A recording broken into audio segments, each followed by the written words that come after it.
सौराष्ट्रदेशे विशदेतिरम्ये ज्योतिर्मयं चन्द्रकलावतंसं भक्तिप्रदानाय कृपावतीर्णं तं सोमनाथं शरणं प्रपद्ये। नमस्कार मित्रांनो, स्वागत आहे तुमचं चॅनलवर। तर मित्रांनो, मी आहे सोमनाथ येथे। मागे तुम्हाला सोमनाथ मंदिर दिसत असेल। इकडे हे सोमनाथ मंदिराचं मुख्य प्रवेशद्वार आहे।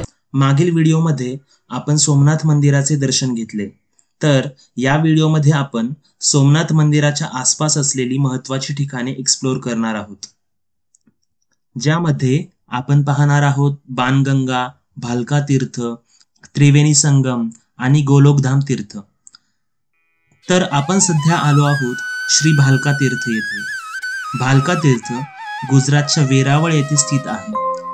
भालका तीर्थ ते ठिकाण आहे जिथे श्रीकृष्णाने आपला देह सोडला होता। असे म्हटले जाते की जरा नावाच्या शिकाऱ्याने मारलेल्या बाणाने त्याचा मृत्यू झाला होता। या घटनेला पुराणात श्रीकृष्ण निजधाम प्रतिष्ठान लीला असे म्हणतात। भालका तीर्थ मंदिर हे सोमनाथ ज्योतिर्लिंग मंदिरापासून फक्त 4 किलोमीटर अंतरावर आहे। महाभारत संपल्यानंतर धृतराष्ट्राचा वंश संपला। त्याचे सर्व 100 पुत्र महाभारत युद्धात मारले गेले। युद्ध संपल्यानंतर जेव्हा भगवान श्रीकृष्ण गांधारीला भेटायला गेले, तेव्हा ती पुत्र शोकामुळे उदास होती। गांधारीला वाटत होते की कृष्णाला हवे असते तर तो हे सर्व थांबवू शकला असता आणि आपली मुले जगली असती। कृष्ण समोर आल्यावर गांधारीला राग अनावर झाला। तिने शाप दिला की जशी माझी मुलं राहिली नाहीत, त्याचप्रमाणे तुझा यदुवंशही नष्ट होईल। महाभारत संपल्यानंतर गांधारीच्या शापाचा परिणाम दिसून आला। यदुवंशी आपापसात भांडू लागले। त्यांनी एकमेकांना मारायला सुरुवात केली। भगवान श्रीकृष्णालाही या शापाचे बळी व्हावे लागले, हे त्यालाही माहीत होते। युद्धानंतर 36 वर्षांनी भगवान श्रीकृष्ण द्वारकेपासून दूर असलेल्या जंगलात गेले असता तेथे ते एका झाडाखाली विसावले होते। तेव्हा जरा नावाच्या एका शिकाऱ्याने श्रीकृष्णाच्या पायाला हरिण समजले आणि त्यांच्यावर बाण सोडला, जो त्यांच्या डाव्या पायाला लागला। जेव्हा शिकारी तेथे पोहोचला तेव्हा कृष्णाला बाण लागलेला पाहून तो पश्चाताप करू लागला। तेव्हा श्रीकृष्ण म्हणाले, यात तुझी काही चूक नाही। त्रेतायुगात मी राम आणि तू बाली होतास, त्यावेळी तू माझ्यामुळे मारला गेला होतास। म्हणूनच या जन्मी तू मला बाण मारलास आणि तुझ्या हातून माझा मृत्यू होईल हे आधीच ठरलेले होते। असे म्हणत श्रीकृष्णाने प्राण सोडले। त्यानंतर जरा शिकाऱ्याने येथे भगवान श्रीकृष्णाचे मंदिर बांधून येथे पूजा सुरू केली। आता आपण आलेलो आहोत बाणगंगा येथे। येथे आपल्याला समुद्राच्या पाण्यात असलेली 2 शिवलिंग दिसत आहेत। तर आपण जवळ जाऊन बाणगंगा शिवलिंगाचे दर्शन घेऊया। इथे आपल्याला अनेक पर्यटक दिसत आहेत।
असं वाटतंय की समुद्राच्या लाटा जणू शिवलिंगाचा अभिषेक करत आहेत.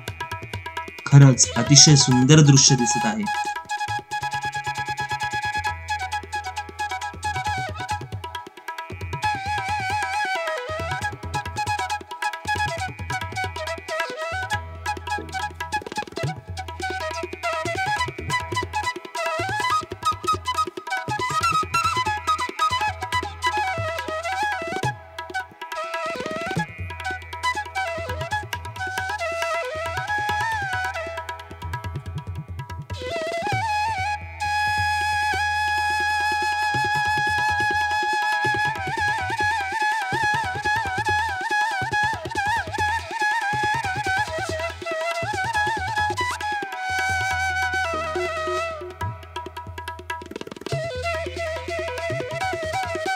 आता आपण आलेलो आहोत त्रिवेणी संगम येथे.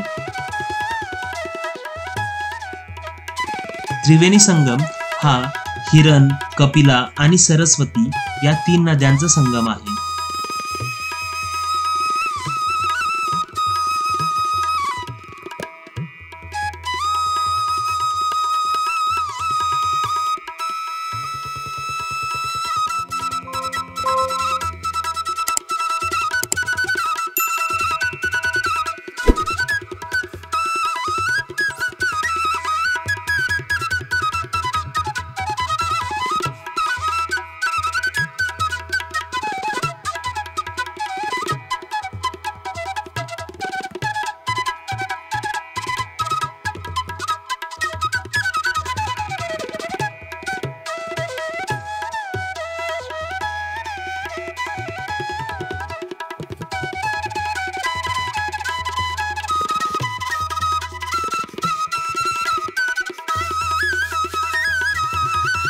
या संगमावर काही मंदिरे देखील आहेत.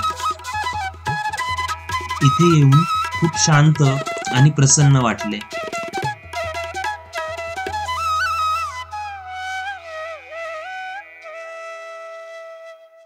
आता आपण आलेलो आहोत श्री गोलोकधाम तीर्थ येथे. येथे अनेक मंदिरं आहेत, जसे की श्री गीता मंदिर, श्री लक्ष्मीनारायण मंदिर, श्री कृष्णचरण पादुकाजी आणि श्री बलदेवजी गुफा. या ठिकाणाचा उल्लेख महाभारत, भगवद्गीता तसेच विष्णू पुराणामध्ये देखील आहे. हे ठिकाण हिरण नदीच्या किनाऱ्यावर आहे. जेव्हा भगवान श्री कृष्णाला जरा नावाच्या शिकाऱ्याचा बाण लागला, त्यानंतर भगवान श्री कृष्णाने या ठिकाणावरूनच हिरण नदीच्या शांत किनाऱ्यावरून गोलोकधामकडे प्रस्थान केले. हे एक अतिप्राचीन ऐतिहासिक तीर्थक्षेत्र आहे.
इथे हिंगलाज माता गुहा आहे.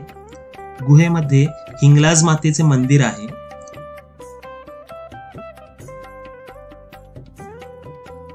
मित्रांनो, गुहेमध्ये जाण्यासाठीचा मार्ग खूपच बारीक आहे. इथे एका वेळेस एकच व्यक्ती जाऊ किंवा येऊ शकते.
मित्रांनो, व्हिडिओ कसा वाटला हे मला कमेंट्स करून नक्की सांगा.